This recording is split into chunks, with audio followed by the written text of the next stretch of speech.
وصحبه ما ضبط إلا وفرج الله أما بعد قالوا سبحانك لا علم لنا إلا ما علمتنا إنك أنت العليم الحكيم ولا حول ولا قوة إلا بالله العلي العظيم رب اشرح لي صدري ويسر لي أمري واحلل عقدة من لساني يفقهوا قولي رب اشرح لي صدري ويسر لي أمري واحلل عقدة من لساني يفقهوا قولي Rabbi shrah li sadri wa yassir li amri wa hlul 'uqdatam min lisani yafqahu qawli bi jahi sayyidina Muhammadin sallallahu alaihi wasallam.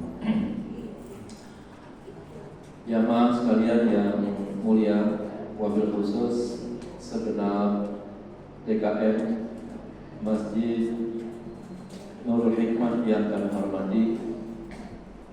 Alhamdulillah kita bersyukur yang mendalam kehadirat Allah Subhanahu wa taala atas segala nikmat, karunia, hidayah dan maunah, wabil khusus nikmat sehat walafiat dan panjang umur, sehingga alhamdulillah pada pagi menjelang siang hari ini kita sudah bisa kembali lagi untuk melaksanakan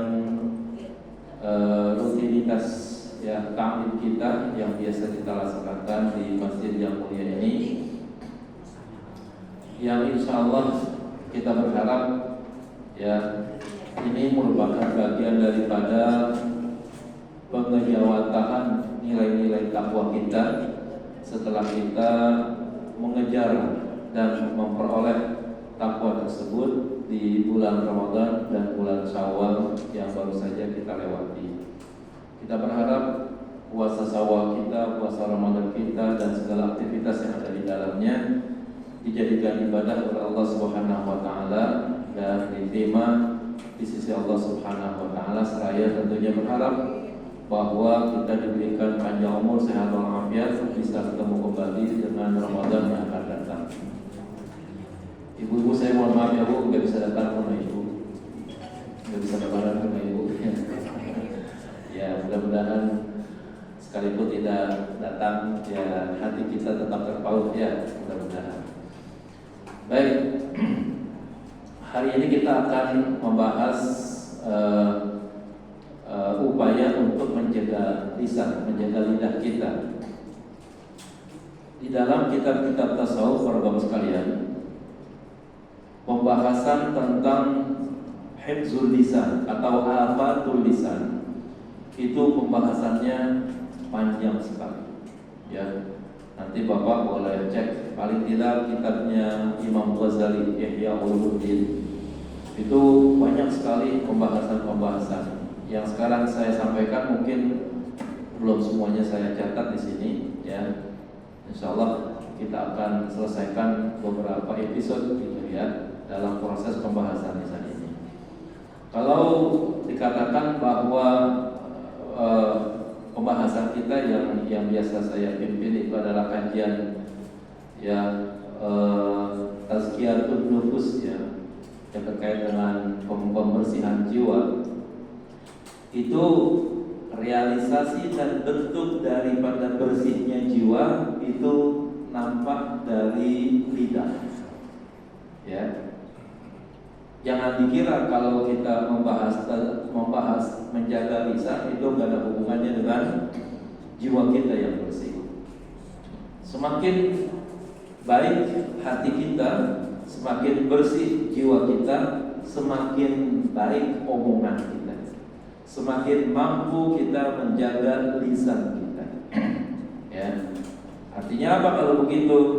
Ya, maka menjaga lisan itu adalah juga bagian daripada upaya pembersihan jiwa. Bahkan realisasi dan bentuk daripada bersihnya jiwa itu tergambar dari lisan kita. Ya, kalau lisan kita itu omongannya baik, enak, tidak nyakitin orang, itu bertanda tazkiyatun nufusnya sudah baik. Kalau begitu pembersihan jiwanya sudah baik. Kenapa? Karena hati itu menjadi sumber. Ya, manakala hati itu baik, maka anggota tubuh yang lainnya pun akan menjadi baik. Nah, salah satu baiknya anggota tubuh itu adalah dibuktikan dengan baiknya lisan. Ya, lisan baik itu dalam arti bisa menjaga lisan untuk tidak berkata yang kotor, yang jorok, yang menyakiti orang, dan bisa dijadikan lisan tersebut untuk ya bicara kepada orang dengan baik, kemudian banyak berzikir kepada Allah, bersalawat kepada Rasulullah. Itu adalah bentuk daripada bersihnya jiwa. Rasulullah dalam hadisnya yang amat panjang, beliau itu mengatakan begini, ala inna fil jasadi la mudghah idza salahat salahal jasadu kullu wa idza fasadat fasadal jasadu kullu. Ya, kata Nabi, ingat, di dalam tubuh kita ini ada sepotong sekerat daging, ya, mudghah, ya. Apabila sekerat daging itu baik, ya, maka baik pula keseluruhan anggota tubuh, termasuk diantaranya lisan kita. Wa idza fasadat fasadal jasadu kullu. Tapi apabila hati itu rusak, ya, apabila sekerat daging itu rusak, fasadal jasadu kullu, rusak seluruhnya, ya, anggota tubuh yang lainnya. Kata Nabi, ya, apa anggota tubuh yang penting itu? Ala wahyal qalbu. Ingatlah, yang dimaksud itu adalah hati. Jadi kalau gitu hati selalu punya kaitan, ya. Hati berhubungan dengan tangan, hati berhubungan dengan kaki, hati berhubungan dengan mata, hati berhubungan dengan telinga, hati berhubungan dengan lisan, dan seterusnya, ya, yang merupakan ya realisasi daripada hati kita. Kalau hati kita baik, tangan kita baik. Kalau hati kita baik, ya kaki kita juga baik. Kalau hati kita baik, mata kita, telinga kita, lisan kita, itu pun semuanya juga akan menjadi baik.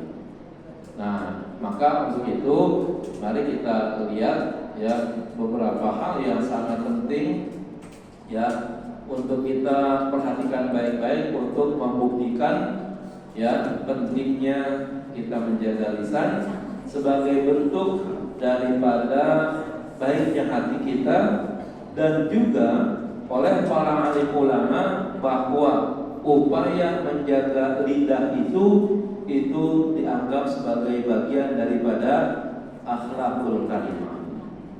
Ya, orang mulia akhlaknya itu pun ditandai dengan lidahnya. Ya, kalau lidahnya jelek, ya jelek semuanya. Ya, akhlaknya juga jadi jelek juga begitu.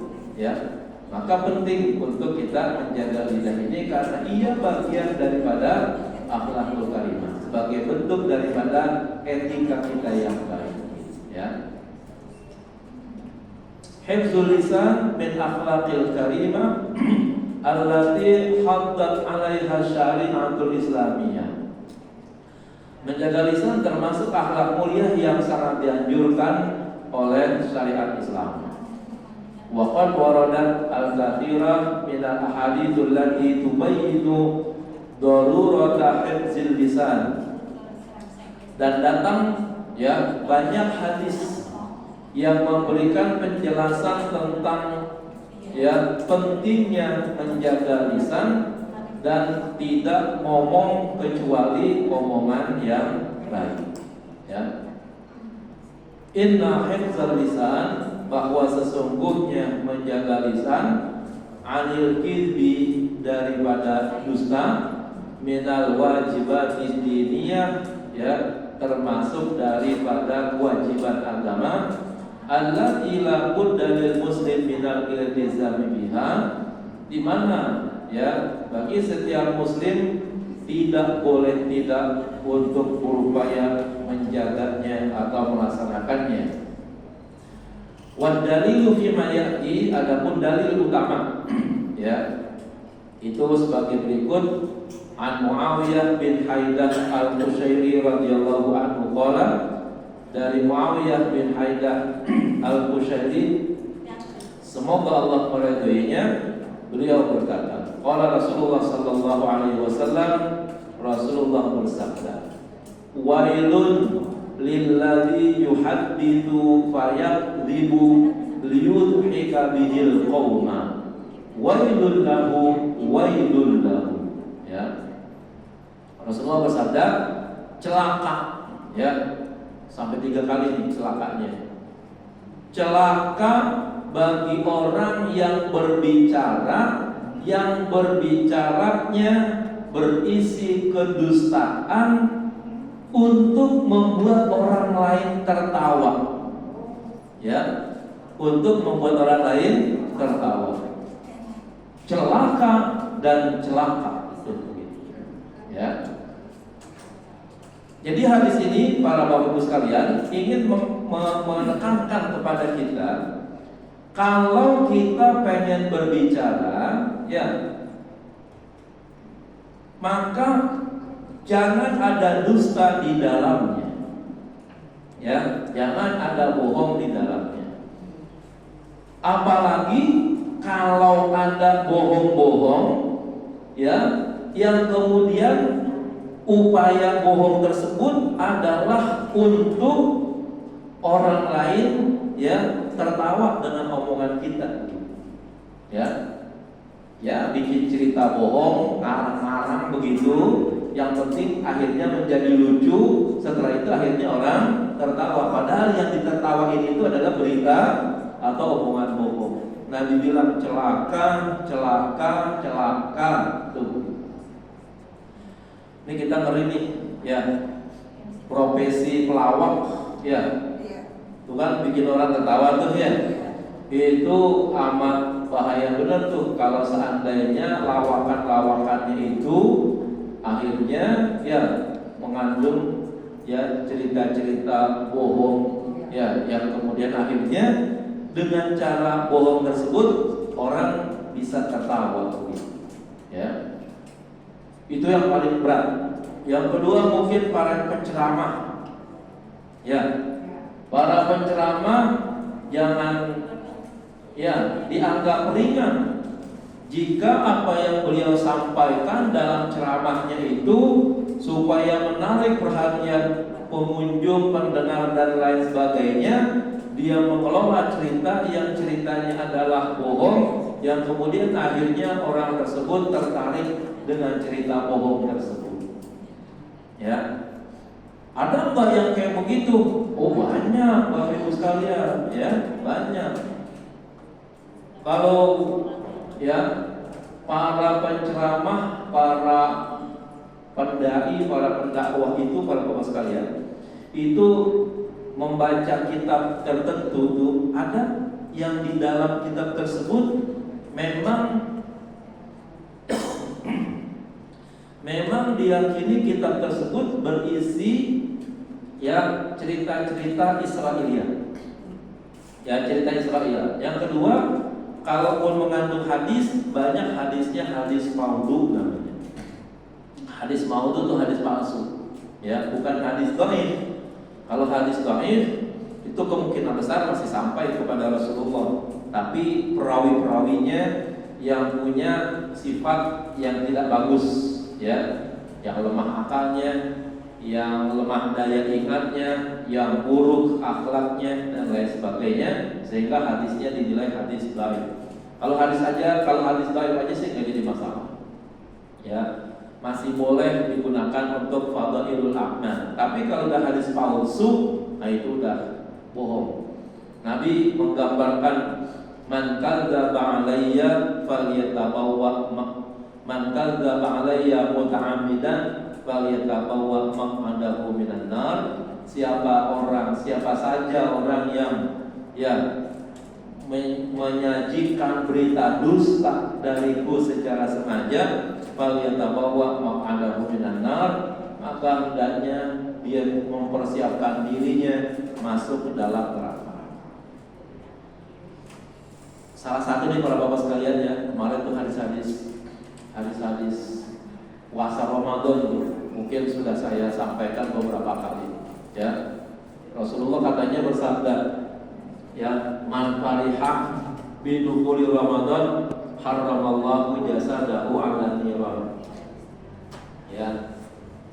Siapa saja yang berbahagia dengan datangnya bulan Ramadan, ya, itu akan terbebas atau Allah haramkan tubuhnya dari neraka.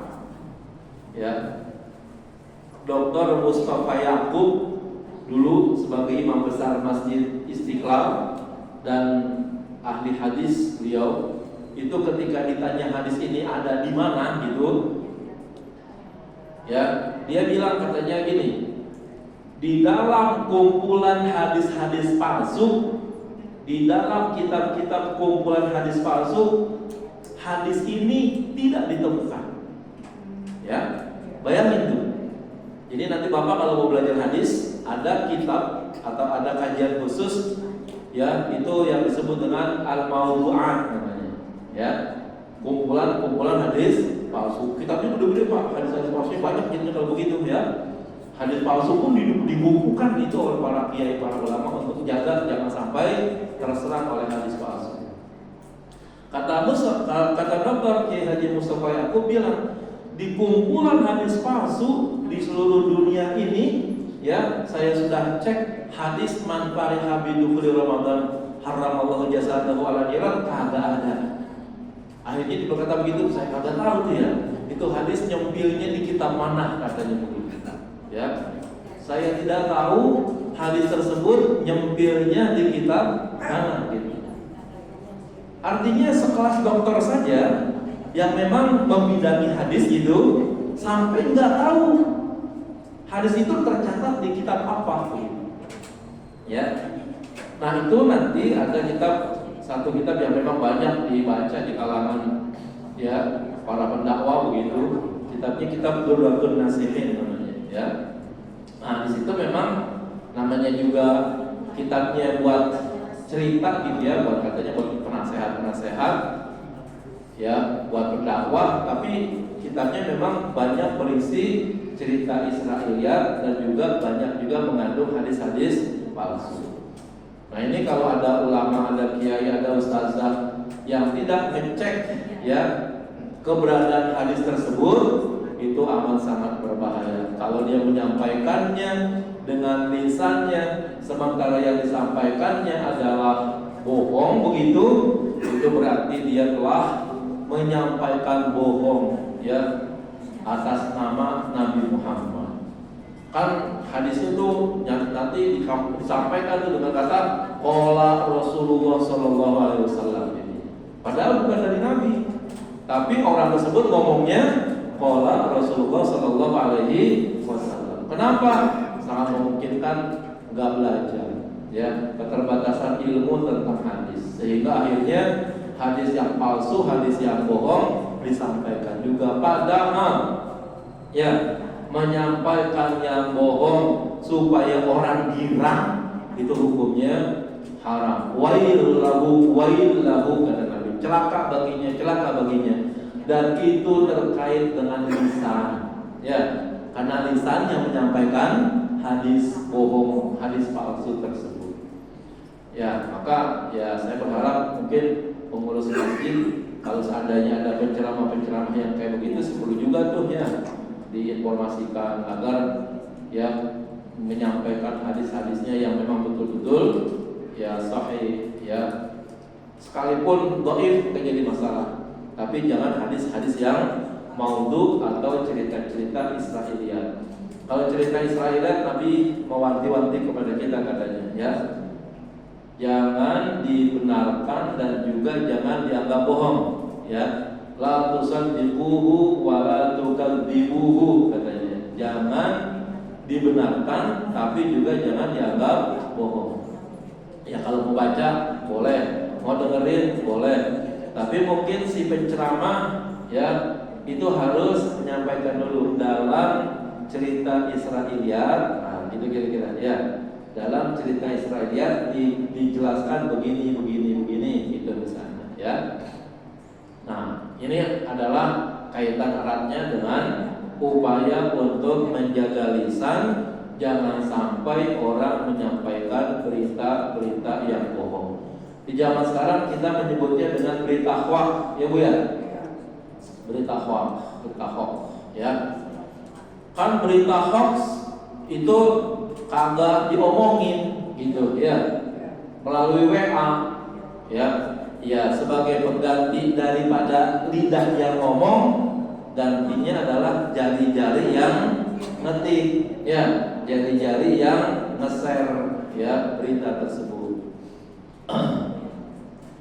Berapa kali itu ya, misalnya kita dengar berita tentang kematian seseorang tuh ya, ada orang dibilang ya meninggal, udah tulisannya itu udah rapi banget, innalillahi wa inna ilaihi raji'un, telah meninggal dunia si pulang gitu misalnya kan.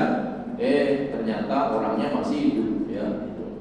Nah, hati-hati jangan sampai kita termasuk orang yang terlibat di dalamnya ya. Baik, berikutnya An Abi Sa'id Al-Khudri anin Nabi sallallahu alaihi wasallam qala ya. Dan dari Abu Sa'id Al-Khudri dari Nabi sallallahu alaihi wasallam berkata, "Idza asbaha ibnu Adam" ya, apabila anak Adam yaitu manusia memasuki waktu pagi, bangun tidur nih ya. Fa innal a'dha'a kullaha tukaffirul lisan. Maka seluruh anggota tubuh akan merendahkan diri kepada lisan. Ya. Taqulu, anggota tubuh itu berkata, ya, ittaqillaha fina. Wahai lidah, bertakwalah kamu kepada Allah untuk urusan kami. Fa innama nahnu bika, karena sesungguhnya kami, kata anggota tubuh itu, bergantung kepadamu. Fa in istaqamta istaqamna, jika kamu lurus, kami anggota tubuh ikut lurus. Wa in wajadta wajadna, jika kamu berlaku bengkok, berlaku serong, kami pun akan berlaku serong juga. Cuman omongan kayak gini nih ya, hanya berlaku di alam yang tidak terbaca. Ya, anggota tubuh kita pas kita bangun tidur tuh tadi pagi, tangan ngomong, kaki ngomong, dan lain sebagainya ngomong kepada lidah. Wahai lidah, hati-hati. Ya, hati-hati, takwa kepada Allah. Ya, kami ini anggota tubuh ya, bergantung kepada kamu. Kalau kamu lurus, kami akan lurus. Ya, kalau kamu bengkok, kalau kamu menyimpang, kami pun akan ikut menyimpang. Ya. Jadi banyak perkara-perkara ya yang dengan lidah ya, yang dengan lisan itu bisa diputarbalikkan. Ya. Dengan lidah itu perkara-perkara akhirnya jadi diperpanjang dan lain sebagainya. Ya.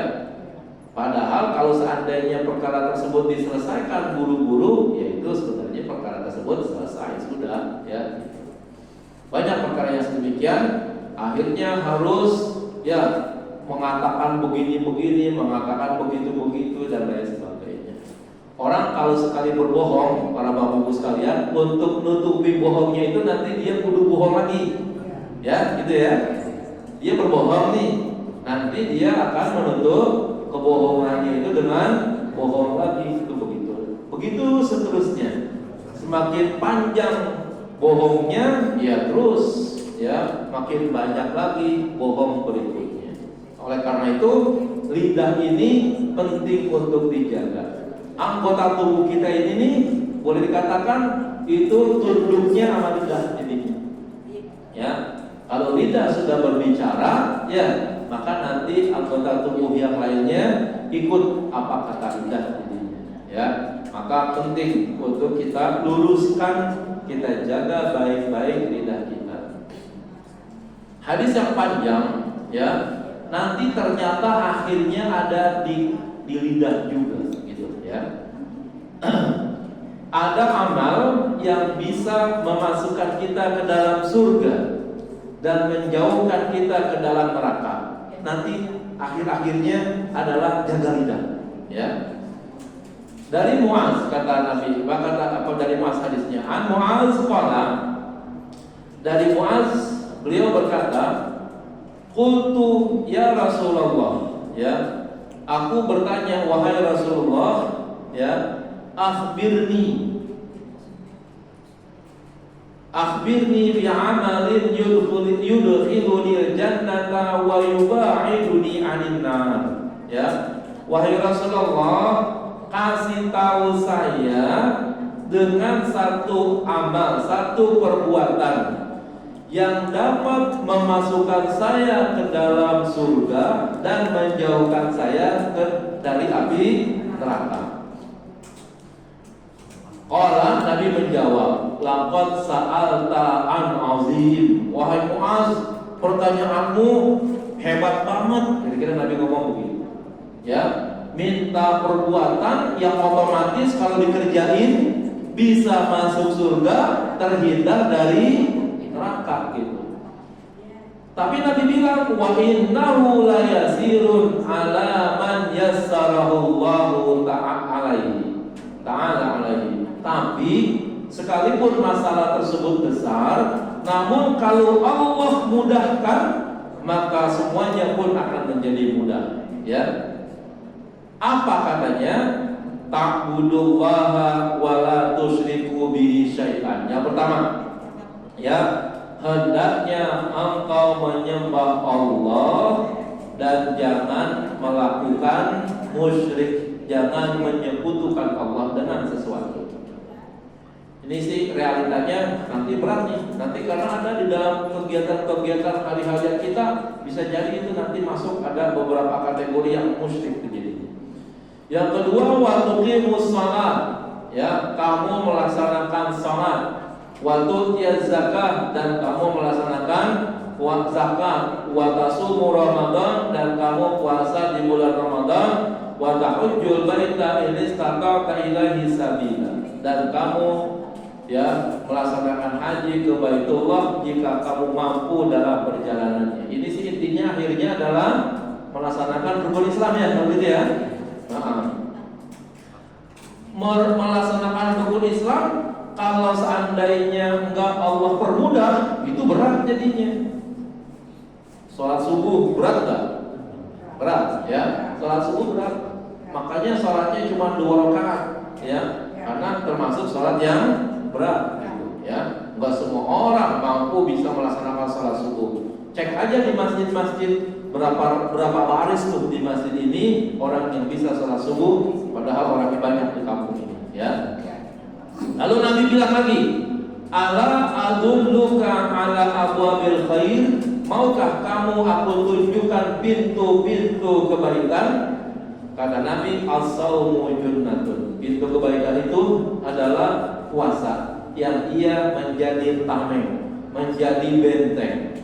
As-sadaqatu tudfi'ul khati'ata kama yudfi'un ma'un nar. Ya, sedekah itu memadamkan, menghapus dosa-dosa sebagaimana air memadamkan api. Ya, itu Nabi tunjukkan. Yang pertama puasa, yang kedua adalah sedekah. Yang ketiga, wa salatur rajuli min jawfil laili, dan pintu kebaikan berikutnya adalah salat di tengah malam. Ya. Nah, tadi Nabi bilang yang global dulu, salat, puasa, zakat, haji. Turun sedikit lagi merucut, ya, puasa, sedekah, dan qiyamul lail. Ya, itu hal-hal yang amat penting. Summa kemudian Nabi membaca ayat, tatajafa junubuhum 'anil madaji, ya, jauh lambung-lambung mereka, jauh perut-perut mereka, jauh tubuh-tubuh mereka anil madaji, dari tempat tidur. Hatta balagha ya'malun, sampai kalimat Allah, firman Allah ya'malun. Surah As-Sajdah ayat 16. Ayat yang terkait dengan pentingnya bangun malam. Tsumma qala, kemudian Nabi berkata lagi, ala ukhbiruka bi ra'sil amri. Maukah kamu aku beritahukan tentang pokok perkara, wa amudihi, dan juga tiang-tiangnya, wa dirwatu sanamihi, dan puncak-puncaknya. Qultu, Mu'adz menjawab, bala ya Rasulullah, mau ya Rasulullah. Kata Nabi, Nabi menjawab, Rasul amri al-Islam, puncak urusan perkara itu adalah Islam. Artinya orang kalau sudah masuk Islam, berarti dia sudah menjadi atau sudah memiliki urusan utamanya itu udah hebat, udah mantap, sudah artinya dia sudah baiklah, karena urusan utama itu adanya di dalam agama Islam. Wa umuduhu as-salat, tiang-tiangnya itu adalah salat. Artinya orang masuk Islam tapi kagak salat, hancur Islamnya gitu. Wa dirwatu sanamihi, dan puncak-puncaknya kutu balaya Rasulullah wa dirwatu sanamihi al-jihadu fi sabilillah dan puncak-puncaknya itu adalah jihad di jalan Allah Subhanahu wa taala. Nabi memeras kembali itu sekarang boleh dikatakan Islam sebagai agama utama, jangan tinggalkan salat. Kemudian puncak daripada segala sesuatunya adalah jihad di jalan Allah. Ini kita termasuk berat nih, jihad di jalan Allah kan yang paling tinggi itu perang melawan musuh-musuh Islam. Di Indonesia nggak ada jihad karena nggak ada orang kafir yang secara tegas-tegas nyakitin umat Islam. Yang ada tuh sekarang di Palestina. Kalau di Indonesia ada sih sebenarnya orang yang nyakitin umat Islam, tapi tidak jalan kasar begitu bahasanya, secara ekonomi, secara pendidikan, secara politik. Perangnya harus dibalas dengan itu lagi. Umat Islam harus mampu perang melawan non-muslim, jalannya melalui jalan politik, jalan ekonomi, dan juga jalan pendidikan juga begitu. Nggak boleh mereka melawan kita dalam segi politik lalu kita bunuh dia, salah. Mereka berjalan atau memerangi kita dengan jalan pendidikan, lalu kita balasnya dengan membunuh, itu salah lagi, nggak boleh. Kemudian Allah ukhbiruka bimilaki dzalika kullihi. Tapi banyak benar tuh yang Nabi sampaikan. Bingung juga akhirnya kalau mau dilaksanakan semuanya. Nabi tanya lagi, mau nggak kamu aku sampaikan kunci daripada semua itu? Qultu, Mu'adz jawab, bala ya Rasulullah, betul ya Rasulullah, saya mau. Ngamalin semua jalan Islam berat, bangun malam berat, berjuang di jalan Allah berat, bagaimana kunci daripada semua itu? Kata Nabi, fa'akhadha bilisanihi, Nabi pegang lidahnya. Kata Nabi, kuffa 'alaika hadza. Jaga nih, jaga yang ini nih. Nabi tunjukin begitu. Jaga yang ini. Jaga lidah kalau begitu. Qultu, aku berkata, ya Rasulullah, wa inna lam akhaduna bima natakallamu bihi. Wahai Rasulullah, apakah nanti kami akan disiksa oleh Allah gara-gara disebabkan apa yang kami omongkan? Qala, Nabi menjawab, takilat ka ummuka. Betul. Wa hal yaqubul nasu fin nari ala wujuhihim, dan tidaklah manusia terjungkir balik ke dalam neraka melalui mukanya. Nanti orang masuk neraka diceburin tuh mukanya duluan katanya. Illa khasaidu alsinatihim, kecuali gara-gara lidahnya. Nah, jadi Nabi terakhir bilang melaksanakan semua ajaran Islam, sholat, jihad, Tapi akhirnya Nabi bilang, kuncinya mau nggak kamu pegang? Ya, kata Nabi, nih jaga lidah. Ya, jadi amal-amal berat tadi itu, ya puasa, zakat, haji, ya sholat, bangun malam, jihad di jalan Allah, ya itu katanya tidak akan ada apa-apanya kalau lidah nggak dijaga. Atau untuk menutup ke semua amal-amal yang berat tersebut cukup dengan cara kita menjaga lidah kita. Itu begitu, ya. Nih pentingnya kita untuk berupaya menjaga lidah kita. Emang apalagi kopi ibu katanya, iya, yang dianggap bawel, ya kan, dianggap banyak ngomong, ya kan, gitu. Ya, di mana-mana deh, banyak dah. Kalau urusan omongan pasti ngarahinnya kemana? Kaum ibu, ya kan, gitu. Iya. Di pengajian, di ceramah, di majelis zikir, lagi baca Quran, ya ngobrol aja, ya. Dibagi pikirin tuh kiainya, gurunya, ustazahnya lagi ceramah gitu, ya kan. Tidak sedikit ibu-ibu yang jual kudungan di waktu acara pengajian, ya, nawarin sama teman-temannya, mau nggak, beli ya, beli deh satu aja, padahal ustazahnya lagi ceramah tuh, ya. Itu begitu, ya. Saya ya melihat benar tuh di pengajian-pengajian yang kayak begitu, karena memang sering ngadain begitu, ya. Nah itu ada ibu-ibu yang jual kudungan, bahkan sampai yang jual jamu ada juga tuh, ya. Beli jamu, jual kacang, ya kan, dan sebagainya. Padahal lagi ngaji, ya kan, lagi di pengajian. Kalau yang namanya ngobrol, ibu-ibu lah di mana-mana dah, ya kan. Ceramah lagi dijalankan, dia ngobrol sendiri lagi begitu.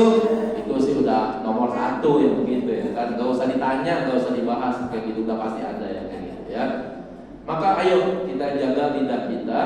Kalau kita lagi dengerin orang ngomong, ya kitanya jangan ngomong, ya. Ntar kalau orang selesai ngomong, baru kita ngomong, gitu, ya. Aturan dalam berbicara tuh seperti itu mestinya, ya.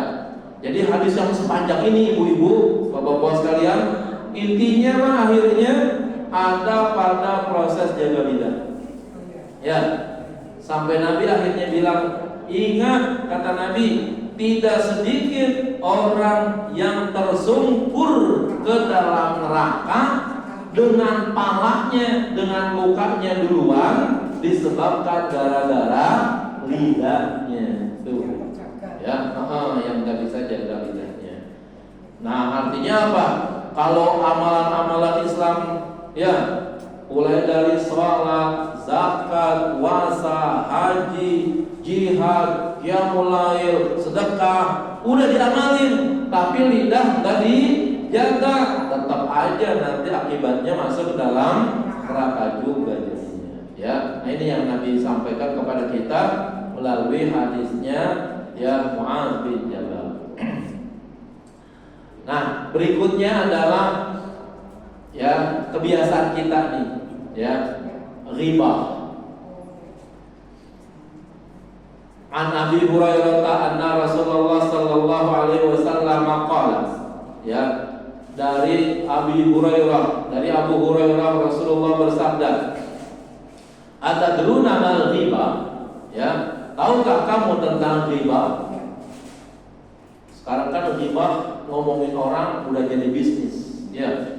Ceritain orang di televisi sampai, ya, masuk-masuk ke rumah tangganya, masuk-masuk ke dalam rahasia orang, itu udah jadi acara televisi yang ada duitnya. Nah, gitu kan, ada iklannya, sehingga nama orang, ya, kemungkinan bisa jadi baik, bisa jadi buruk tuh sekarang udah jadi bahan jualan jadinya, gitu, ya.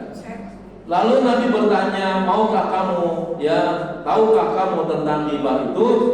Qalu, sahabat-sahabat menjawab, Allah wa rasuluhu a'lamu, Allah dan Rasulnya yang tahu, ya. Jadi kalau Rasulullah bertanya kepada sahabat, ada sahabat yang menjawab, tapi kadang-kadang jawabannya, ya, dibenarkan, ada juga jawabannya yang didiamkan tapi nanti Nabi menjawab. Ada yang memang kalau jawabannya itu takut salah, sahabat balikin dengan cara Allah wa rasuluhu a'lam. Allah saja dan Rasulnya yang lebih tahu. Qala Nabi menjawab, "Dzikruka akhaka bima yukrahu." Ya, ghibah itu menceritakan saudaramu dengan sesuatu yang dia tidak suka. Ya. Ibu-ibu kalau keburukannya diceritain orang, kita suka nggak kalau begitu? Keburukan kita nih diceritain orang, kita suka nggak? Nah, menceritakan keburukan orang itu namanya ghibah, sekalipun benar. Benarnya itu memang keburukan itu terjadi pada diri orang, gitu. Ya, menceritakan keburukan yang orang kerjain itu namanya ghibah.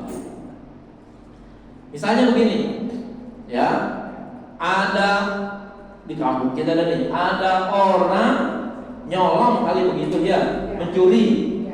Kita tahu memang si fulan mencuri, begitu misalnya. Kita tahu tuh, mencuri kan perbuatan buruk misalnya. Lalu kita cerita kepada orang lain, si fulan tuh mencuri. Mencurinya benar kejadian, karena si fulan tersebut yang mencuri misalnya ketangkep gitu misalnya. Lalu kita cerita lagi kepada orang lain, oh si fulan tuh mencuri. Nah, menceritakan si fulan yang betul-betul mencuri, tapi itu adalah sebuah keburukan, kita ceritakan kepada orang lain, itu namanya disebut ghibah. Mohon maaf, ada tetangga kita yang beranak duluan sebelum hamil. Hamil duluan sebelum beranak. Hamil duluan sebelum nikah, ya. Kalau hamil duluan sebelum beranak, benar ya kan. Akhirnya berita itu kita sebarkan, ya. Si fulana, anaknya si fulana hamil duluan, padahal belum dinikahkan, gitu. Kita kasih tahu kono, kita kasih tahu, bahkan sampai tukang sayur lewat pun, ya, sambil belanja kita beritahu, mas tahu nggak tuh tetangga saya si ibu fulan sering belanja nggak mas? Oh iya, kata tukang sayur, anaknya mas bunting duluan. Lah tukang sayur apa pentingnya? Ya, kita cerita orang bunting duluan tuh sama tukang sayur apa pentingnya? Lah kan tukang sayur cuma sekedar dagang doang, ya. Dia dagangnya dagang sayuran, sementara kita dagangnya dagang ghibah, jadinya kalau gitu, ya. Akhirnya tukang sayur, ya, tahu tuh ada anaknya ibu fulana, si fulana yang hamil duluan. Tukang sayur jalan. Ya, akhirnya ada lagi yang belanja. Tukang sayur sekarang yang bertanya, Bu, kenal ibu fulana enggak? Oh iya, kenapa? Kan anaknya bunting duluan. Sekarang tersebar tuh berita jelek jadinya, ya. Gara-gara siapa tuh? Gara-gara kita yang nyebarin awalnya sama tukang sayur, ya. Nah, itu namanya disebut dengan ghibah. Enggak boleh itu begitu. Bila dikatakan afara'aita in kana fi akhi ma'qul. Orang bertanya, sahabat bertanya, ya Rasulullah, kalau yang saya ngomongin emang begitu apa adanya? Emang si fulan tersebut berbuat jahat, emang si fulan tersebut berbuat salah, lalu saya ceritakan kesalahan tersebut kepada orang lain. Qala, Nabi menjawab, in kana fihi ma taqul faqad tabtahu. Apabila orang tersebut memang berbuat sedemikian kemudian kamu ceritakan, itu namanya kamu berbuat ghibah. Tuh, ya. Kan kita seringkali tuh kalau dikatakan, hati-hati ya, jangan ghibah, jangan ngomongin orang. Itu ibu-ibu pasti membalasnya, kita mah nggak ngomongin orang, emang begitu ceritanya. Emang benar dia begitu. Kalau kita ngomongin yang salah, itu namanya dosa. Ini mah emang ibu itu anaknya hamil duluan, itu ceritanya begitu. Itu yang kita sebenarnya, gitu ya. Kita nggak mau malah, ya. Nyeritain keburukan orang, kagak mau malah. Bahwa yang kita ceritain adalah benar. Memang menceritakan kejahatan, keburukan yang sebenarnya terjadi, kepada orang lain, itulah yang disebut dengan ghibah gitu ya. Nah, bagaimana sekarang kalau menceritakan sesuatu yang tidak dikerjakan oleh orang? Wa illam yakun fihi ma taqul faqad bahattahu ya. Kalau seandainya kamu menceritakan yang tidak dikerjakan oleh orang tersebut, kejahatan yang tidak ada, perbuatan buruk yang tidak ada pada orang tersebut, itu kamu telah menebar fitnah yang katanya fitnah lebih jahat daripada segala-galanya, ya kan? Jadi kita nggak tahu nih Bu, mohon maaf nih, tetangga kita, anak ibu Pulana, si Pulana itu dinikahkan dulu oleh bapaknya secara nikah siri, nikah diam-diam gitu. Karena apa? Karena mungkin anaknya masih kuliah kali begitu, ya. Supaya tidak terjadi perzinahan, maka bapaknya menyelamatkan anaknya. Kalau gitu udah kamu udah pacaran lama nih, kawin aja lah begitu. Kami masih kuliah Pak, gak apa-apa, kamu kuliah aja ya. Yang penting kamu sekarang sudah halal hubungannya. Bapaknya kawinin, tapi dikawinin oleh pihak keluarga saja. Ya, kedua keluarga hadir, kedua mempelai keluarga itu hadir bersama-sama dinikahkan oleh bapaknya, oleh walinya. Ya, kita nggak tahu ada acara pernikahan, namanya juga nikah siri, ya kan? Akhirnya memang tuh orang akhirnya beberapa bulan kemudian hamil. Ya, kita nyebarin berita tuh ibu Pulana anaknya hamil, kan belum ada janur, belum ada taruh, belum ada pernikahan, kok udah hamil duluan, padahal anaknya sudah nikah, ya, tapi nikahnya dengan cara nikah siri yang dihadiri oleh keluarga gitu. Kita bukan keluarga kan kagak datang, kagak diundang, emang bukan keluarganya ya kan? Kita nggak datang, kita tahu anaknya sudah hamil, kita sebarin berita-beritanya bahwa anak tersebut katanya belum nikah tapi sudah hamil. Udah nikah, tapi nikahnya secara nikah siri. Menyelamatkan apa? Menyelamatkan jangan sampai berbuat zina. Kok nggak diramein? Masih kuliah, gitu bisa. Kan boleh-boleh aja begitu kan? Nah, yang penting mah orang mau bunting nikah siri, orang mau hamil nikah beneran, orang mau hamil itu gara-gara zina. Yang perlu dijaga lidah kita, gitu, ya. Biarin aja orang bunting, emang kenapa? Perempuan hamil itu pantas nggak? Pantas. Adapun proses hamilnya bagaimana, ya biarin aja itu urusan dia. Tapi selagi perempuan itu hamil, itu kan hal yang pantas. Kalau Pak Najib Bukhari hamil, itu baru jadi masalah. Gitu, ya kan? Kalau ada perempuan hamil, ya namanya perempuan kan pantas dia hamil, ya kan? Gitu. Kalau ada laki-laki hamil, itu jadi masalah, ya? Gitu. Adapun hamilnya mau nikah beneran secara rame-rame, nggak apa-apa. Mau nikah siri, nggak apa-apa. Mau zina juga nggak apa-apa juga. Kalau kita jaga lidah kita selamat. Yang celaka kan dia, ya itu. Ini kita ada orang hamil, kita yang celaka, ya. Ada orang hamil, kita yang celaka. Kita sebarin fitnah dan lain sebagainya, ya. Nah ini tolong dijaga. Sebenarnya Bu, ya, yang doyan ghibah, bapak-bapak juga doyan ghibah juga. Iya, bukan ibu-ibu doang. Kan seringkali begitu ya, ibu-ibu dituduh begitu ya. Wah, ibu-ibu kalau udah ngomongin orang rame, ya dan lain. Ya, bapak-bapak juga begitu ya kan, sama aja. Emang Nabi ngelarangnya nih bukan kepada ibu-ibu, kepada bapak-bapak bahkan ngomongnya. Ya, Nabi ngomongnya sama bapak-bapak, Nabi ngomongnya bukan sama ibu-ibu. Ini yang ngomong di sini kan yang nyampein berita Abu Hurairah, ya kan? Terus Nabi bertanya, atadruna itu pertanyaan yang ditujukan kepada laki-laki, domirnya antum. Jadi Nabi ngomongnya pada waktu itu masih apa kalau gitu? Sama bapak-bapak, ya kan? Sama bapak-bapak, bapak-bapak, kira-kira begitu tuh kalau bahasa kita. Bapak-bapak, tahu nggak tentang ghibah? Itu Nabi ngomongnya begitu. Oh enggak, kami serahin aja lah sama Rasulullah, ghibah itu apa, ya kan? Lalu Nabi bilang, kalau bapak-bapak menceritakan keburukan orang lain yang dia nggak suka, itu namanya bapak-bapak lagi ghibah, bukan ibu-ibu ceritanya, gitu ya kan? Nah, lalu bapak-bapak tanya lagi, bagaimana kalau yang saya omongin sebenarnya terjadi sama orang tersebut? Nabi bilang lagi, kalau dia begitu, berarti kamu sudah ghibah. Ngomongnya bapak-bapak lagi, ya.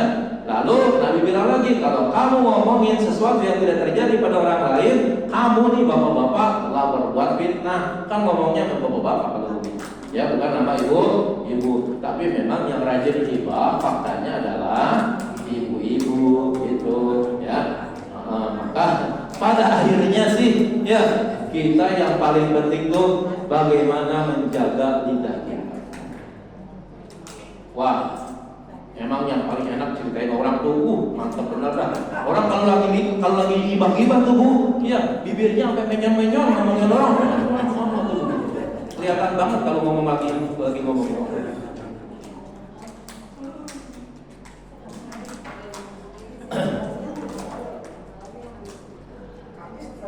Ya, saya nih bu, kalau seandainya disuruh ceritain tentang kayak orang hamil kayak begitu tuh, waduh, banyak banget tuh cerita kayak begitu tuh, ya.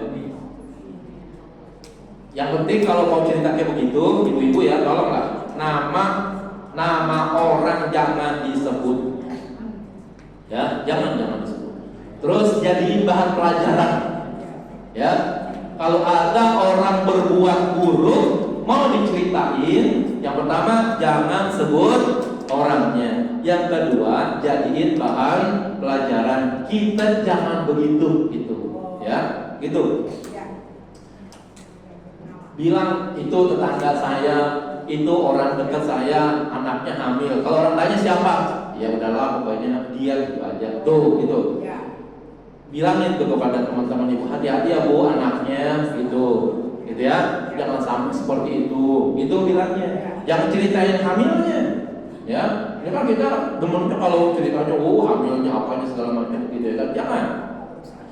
Emang kalau kita ceritain orang tentang keburukannya, ya, apakah kita nanti enggak terjadi pada diri kita kayak begitu? Jangan-jangan habis kita ceritain orang lain, anak kita bunting juga dulu. Malu kalau begitu ya. Ya, jadi jangan jelek-jelekin orang, khawatir jelek itu nanti ada pada diri kita. Ya, kita ceritain, anaknya pulana, ibu pulana, tuh si pulana bunting duluan sebelum nikah. Beberapa bulan kemudian anaknya begitu juga. Malu nggak tuh begitu? Malu gitu. Maka jangan bercerita hal-hal tentang keburukan orang lain yang dikhawatirkan keburukan itu juga ada pada diri kita. Maka Nabi menyuruhnya untuk menjaga lidah kita. Ada keburukan di pihak orang lain, udahlah biarin aja orang lain. Ya, kita jangan menyebar-nyebarkan keburukan orang lain yang khawatir keburukan kita yang sama itu menimpa diri kita, yang nanti akibatnya orang akan menjelekkan kita 2 kali lipat jadinya. Ya, orang akan ngomong lagi tuh, kemana-mana ceritain anak orang bunting, tahu-tahu anaknya juga bunting juga. Kan malu kalau begitu. Ya, lebih malu lagi kalau begitu. Jangan ceritain orang mulu gitu ya kan. Akhirnya anaknya bunting juga. Nah, kan jadi malunya berlipat-lipat kalau begitu. Ceritain keburukan orang, ternyata pada diri sendiri juga ada keburukan kan. Nah, disinilah Nabi melarang ya untuk melakukan ghibah, menceritakan keburukan orang lain yang khawatir nanti keburukan itu juga ada pada diri kita. Suatu hari seorang murid ya itu datang kepada gurunya.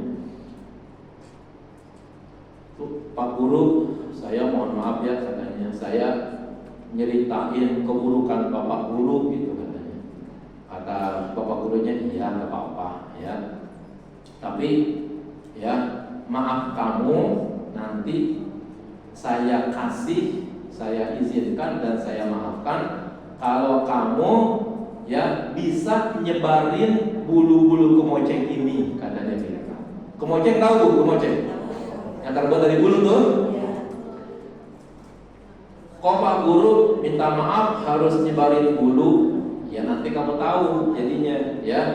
Kalau nyeritain orang tuh buruknya sampai di mana. Keburukan saya kamu ceritain, saya maafin, tapi biar kamu tahu nanti ya kan. saya kasih maaf, tapi kalau bisa nyebarin bulu-bulu ini. Itu anak murid ya, katanya supaya mendapatkan maaf hanya sekedar nyebarin bulu-bulu kemoceng ya. Diambil kemocengnya yang dikasih guru tuh, baik guru ya, saya sebarin ini bulu-bulunya ya. Akhirnya dia jalan sambil nyabutin bulu, cabut buang ya kan. Akhirnya kira-kira ya 100 meter 200 meter bulu itu habis semua ya. Pulang lagi kepada gurunya, Pak Guru nih udah, ini tinggal kayunya nih ya, tinggal kayunya, bulu-bulunya udah saya copot-copotin semua.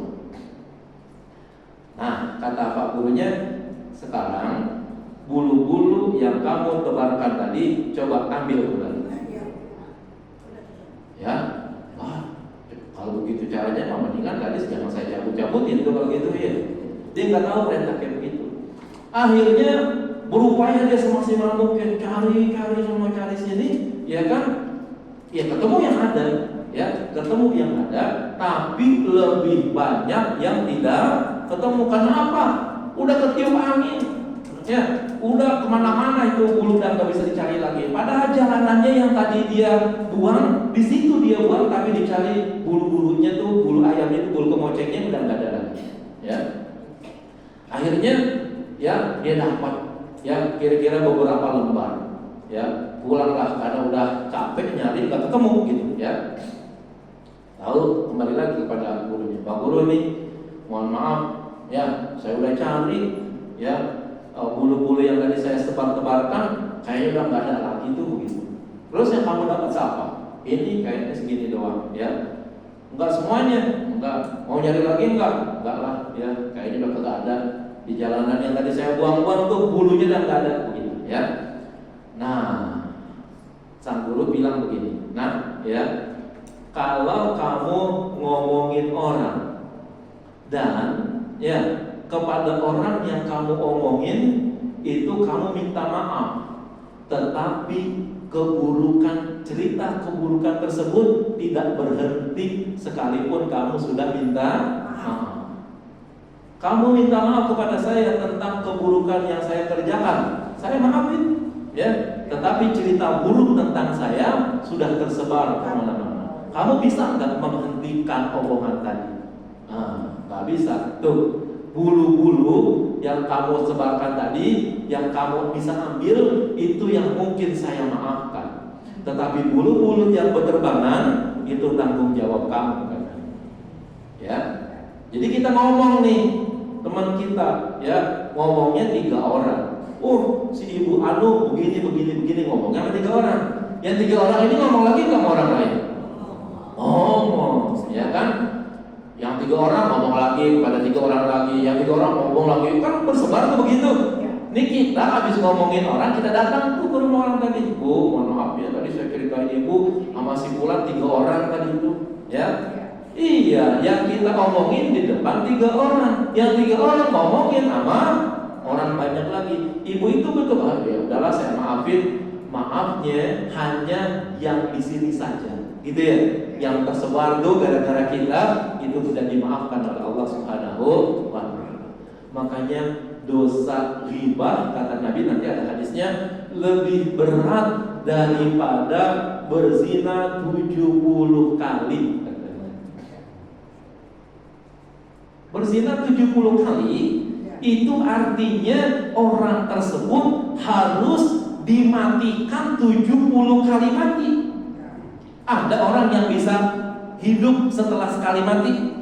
Ya, hukum zina itu yang dirajam itu ditimpukin orang ya sampai mati. Habis mati hidup lagi enggak? Enggak. Dosanya masih ada 69 zina lagi. Ya. Jadi bahayanya itu. Andaikan benar-benar nih ada orang melaksanakan 70 kali berzina, baik dengan perempuan yang berbeda maupun dengan perempuan yang sama begitu. Ya, anggaplah sekarang ya karena dia punya duit banyak kali dia bisa berzina dengan 70 perempuan tersebut. Satu perempuan yang dia berzina, dia dihukum rajam sampai mati. Baru sekali dihukum mati dia. Kan masih ada 69 lagi kan? Apakah dia bisa menghidupkan dirinya supaya meminta maaf yang atas dosa-dosa 69 zina yang lainnya? Nggak bisa. Ya, begitu juga riba. Ya, riba itu minta maafnya mungkin yang satu individu saja, sama orang yang saya omongin. Saya ngomongin Ibu Pulana. Selalu saya kepada dia, saya minta maaf, Bu atau Bapak, mohon maaf ya, saya nyeritain Bapak, saya nyeritain Ibu. Dia minta maaf dan saya minta maaf dan dia memaafkan. Selesai di situ mungkin. Tapi dosa saya nggak selesai karena orang yang saya kasih tahu berita tentang Bapak dan Ibu itu masih terusin cerita-ceritanya. Ya, masih banyak dosa-dosa yang tertimpa diri saya gara-gara saya ghibah tentang orang lain kepada berapa orang saja. Makanya ya jangan melakukan riba, ya itu sangat berbahaya sekali. Baik, saya kira ini dulu kan ya. Nanti kita lanjutkan lagi, masih ada beberapa slide lagi yang waktunya sudah 1 jam. Silakan, mungkin ada pertanyaan.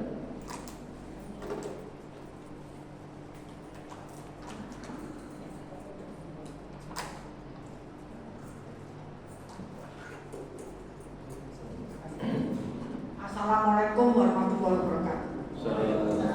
Ustaz, seseorang itu menjalankan perintah Tuhan dengan baik, tapi masih melakukan hal yang negatif itu. Assalamualaikum. Lagi.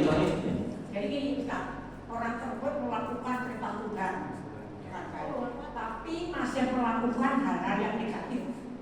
Hal-hal yang negatif. Ya. Baik. Seburuk-buruk ya pekerjaan yang dilakukan oleh orang, selagi dosa-dosanya itu sih hubungannya kepada Allah, itu masih gampang dimaafin oleh Allah. Ya, kebaikan dia kerjain, tapi yang negatif dikerjain. Terus yang negatif ini hanya hubungannya kepada Allah doang begitu. Itu berapapun banyak dosanya, kalau dia minta ampun, Allah ampuni. Ya diampuni. Tapi ya taubat betul.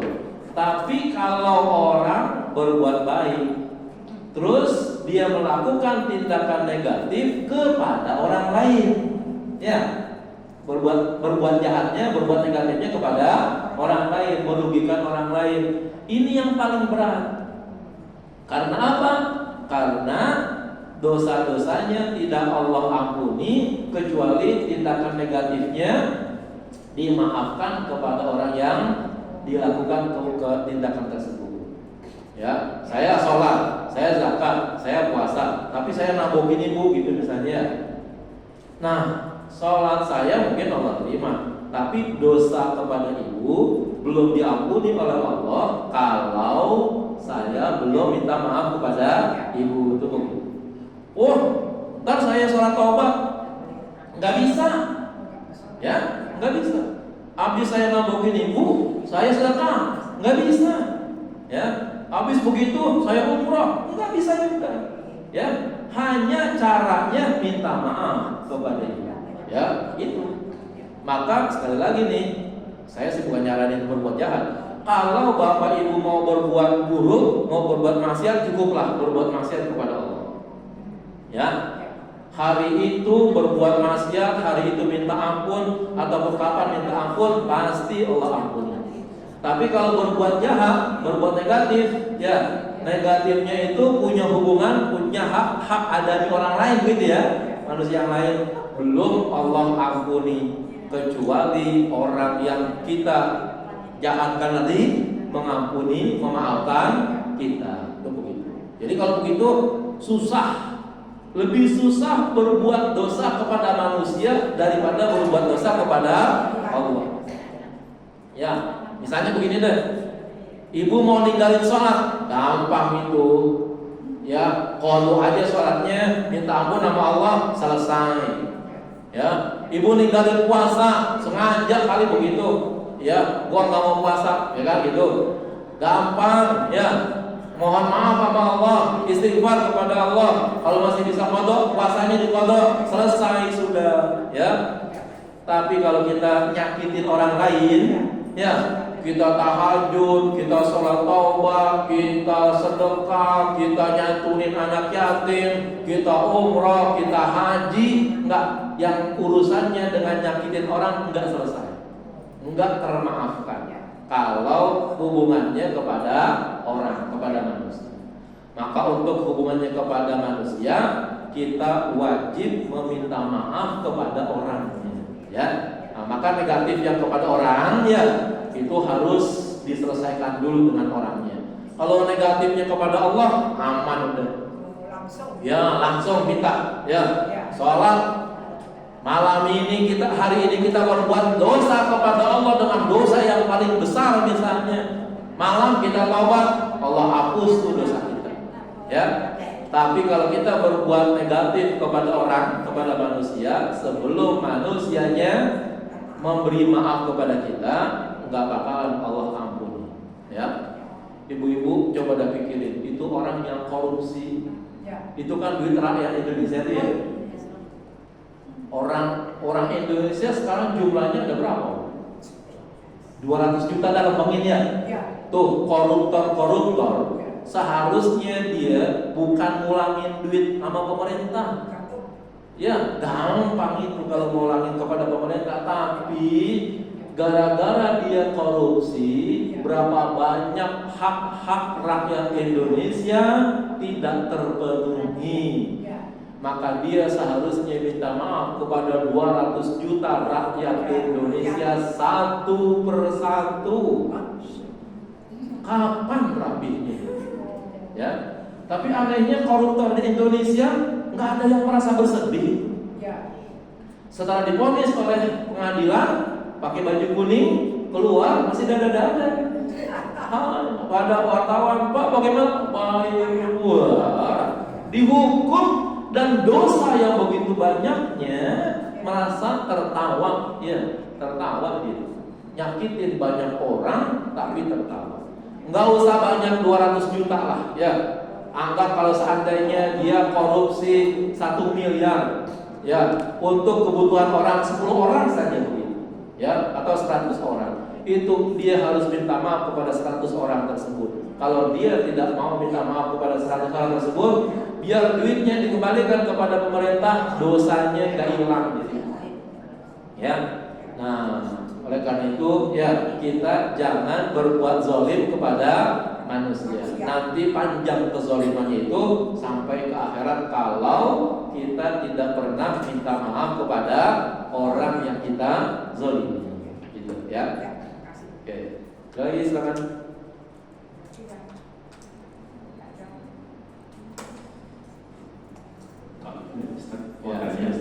Kalau ya di media cetak atau sosial gitu ya, itu yang berita-berita mungkin kejahatan itu jadi hukumnya seperti apa ya, Ustaz?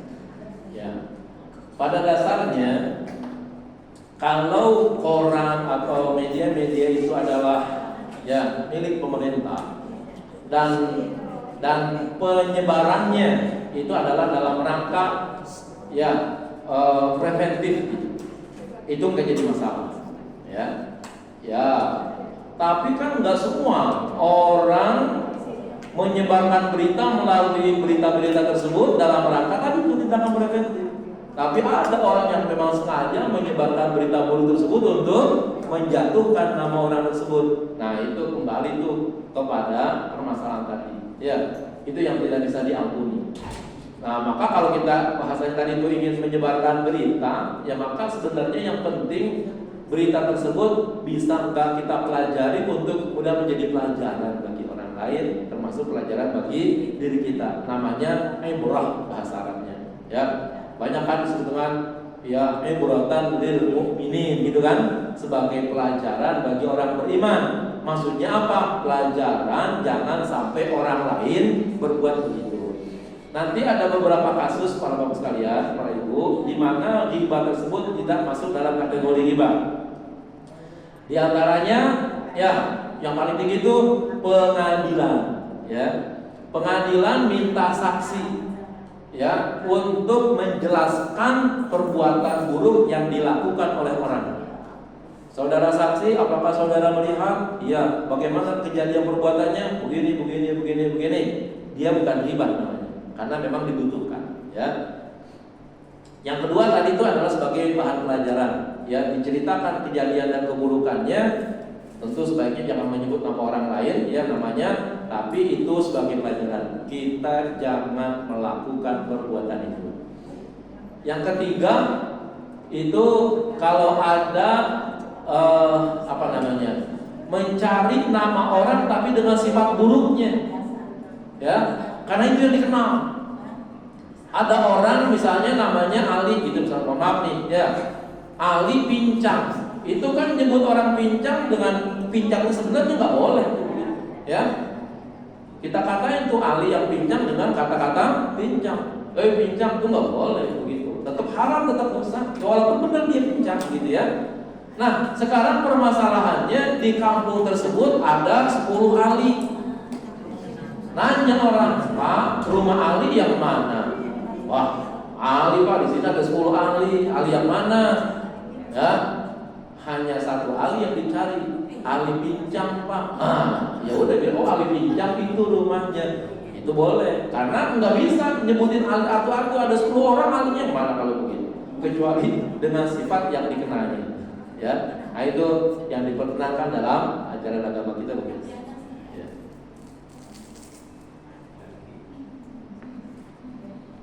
Cukup ya?